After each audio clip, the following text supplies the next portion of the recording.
आजकल हम पढ़ रहे हैं एशिया महाद्वीप के अंदर आने वाले देशों के बारे में। कोशिश कर रहा हूँ कि जिस भी देश में कोई भी छोटी से छोटी चीज़ है वो भी आपको बताई जाए। तो आज हम एशिया महाद्वीप के अंदर आने वाले कुछ और देशों के बारे में देखते हैं। तो सबसे पहले हम बात करते हैं म्यांमार के बारे में। तो म्यांमार को जो है वो पहले बर्मा नाम से जाना जाता था। म्यांमार की जो प्राचीन राजधानी थी वो रंगून थी, लेकिन अभी म्यांमार की जो नई राजधानी है वो है नायपियाडो। तो याद रखना, म्यांमार की प्राचीन राजधानी रंगून थी, लेकिन अभी जो नई राजधानी बनाई गई है वो नायपियाडो म्यांमार की नई राजधानी।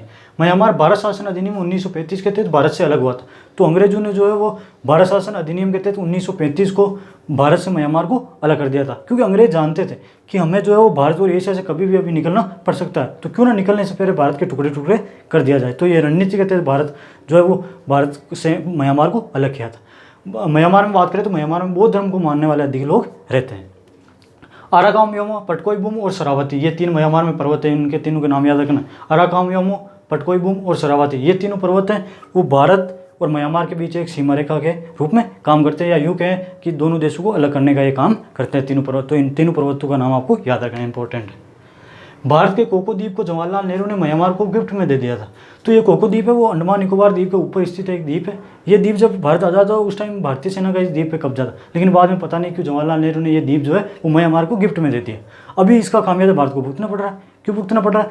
तो चीन जो है ना वो वहाँ पे सैटेलाइट लगा दिया, अपना रडार ला के लगा दिया। इससे क्या होता है, भारत का जो कलाम द्वीप है जिसे मिसाइल परीक्षण किया जाता है, यह सतीश धवन केंद्र है जहाँ से रॉकेट लॉन्चर भारत करता है, उस पर वो आराम से नज़र बनाए हुआ है चीन। तो ये भारत के लिए खतरा बना हुआ है।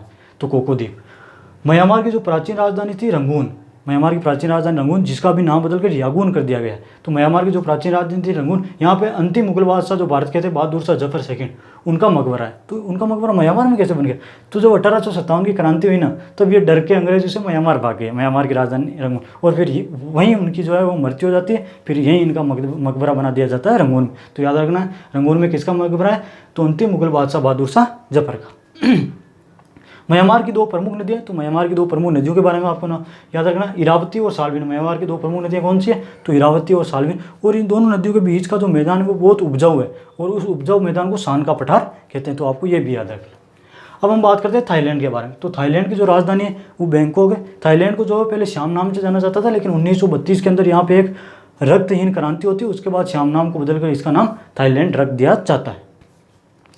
थाईलैंड जो वो सफ़ेद हाथियों इलेक्ट्रॉनिक सामानों के लिए प्रसिद्ध है। तो थाईलैंड किसके लिए प्रसिद्ध है? एक तो सफ़ेद हाथियों के लिए, दूसरे इलेक्ट्रॉनिक सामानों के लिए। क्यों? क्योंकि इलेक्ट्रॉनिक सामान यहाँ पे सस्ते, सुंदर और टिकाऊ मिलते हैं, इसलिए पूरी दुनिया में इनके इलेक्ट्रॉनिक सामान प्रसिद्ध है। लेकिन भारत सरकार ने इनके इलेक्ट्रॉनिक सामानों पर प्रतिबंध लगा रखा है। क्यों लगा रखा? क्योंकि भारत सरकार वो है जो है वो अपने इलेक्ट्रॉनिक्स मार्केट को ऊपर उठाना चाहती है।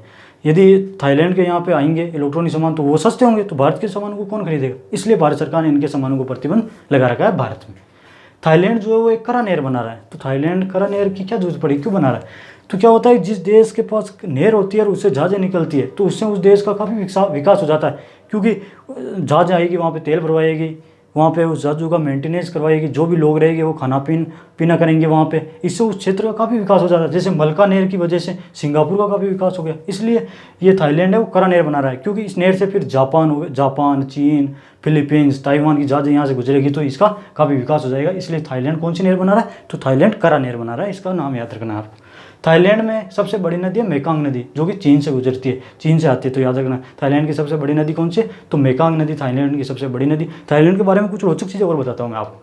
थाईलैंड को जो राजा होता है उसे राम कहा जाता है, और जो राजा जिस निवास स्थान में रहता है उस निवास स्थान को कहा जाता है अयोध्या, जो कि इस थाईलैंड की राजधानी बैंकॉक से लगभग 40-50 किलोमीटर दूर स्थित है। थाईलैंड का जो राष्ट्रीय प्रतीक है वो है गरुड़, और राष्ट्रीय ग्रंथ है वो रामायण। देखो थाईलैंड, यहाँ पे हिंदू धर्म मानने वाले ज़्यादा नहीं है, यहाँ पे बौद्ध धर्म को मानने वाले ज़्यादा है, लेकिन फिर भी हिंदू धर्म को बहुत सारी इज्जत यहाँ पे थाईलैंड में दी जाती है।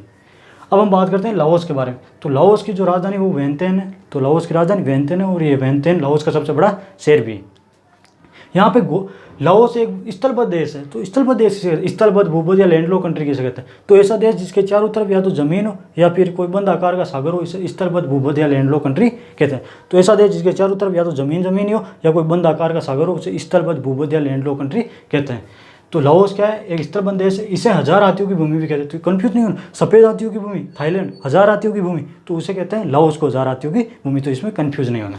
गोल्डन ट्राइंगल यानी स्वर्णिम त्रिभुज किसे कहते हैं? तो मेकांग नदी जो कि चीन से आती है, इस नदी के जल को लेकर लाओस, थाईलैंड और म्यांमार, इन तीन देशों के बीच में विवाद है, उसे गोल्डन ट्राइंगल कहते हैं। जैसे भारत और पाकिस्तान के बीच सिंधु नदी को लेकर नहीं है क्या? कहते हैं कभी पाकिस्तान कह देता है सिंधु नदी से आप पानी ज़्यादा छोड़ देते हो, कभी कहते देता है कम छोड़ देते हो, कभी कहता है आप बांध बना रहे हो। तो इसी प्रकार इन तीनों देशों में इस मेकांग नदी के जल को लेकर विवाद बना हुआ है, उसे गोल्डन ट्रायंगल कहते हैं। तो इस गोल्डन ट्रायंगल इंपॉर्टेंट है, याद रखना। अब हम लाओस के कुछ पर्वत और पठार के बारे में देखते। तो लाओस का सबसे बड़ा पठार है फू बिया।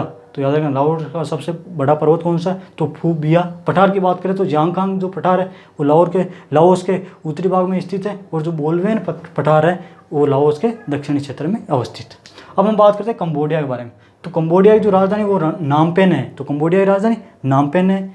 मेकांग नदी कंबोडिया को 2 भागों में बांटती है। तो मेकांग जो नदी है वो कंबोडिया को 2 भागों में बांटती है। और टोनले सप इंपॉर्टेंट वन याद रखना कि कंबोडिया की सबसे बड़ी झील कौन सी है? तो टोनले जो सप झील है वो कंबोडिया की सबसे बड़ी झील है। तो इसका आपको नाम याद रखना। यहाँ अंकोरवाट का मंदिर है जिसको सूर्यवर्मन ने बनाया। तो कंबोडिया के अंदर किसका मंदिर है? तो अंकोरवाट का मंदिर है जिसे सूर्यवर्मन ने बनाया था। तो आई होप कि ये चीज़ें आपको समझ में आई होगी। कोशिश अगले वीडियो में बात करेंगे एशिया महाद्वीप के बाकी बचे हुए देशों के बारे में। तब तक के लिए जय हिंद। आप लीजिए इसका स्क्रीन शॉट।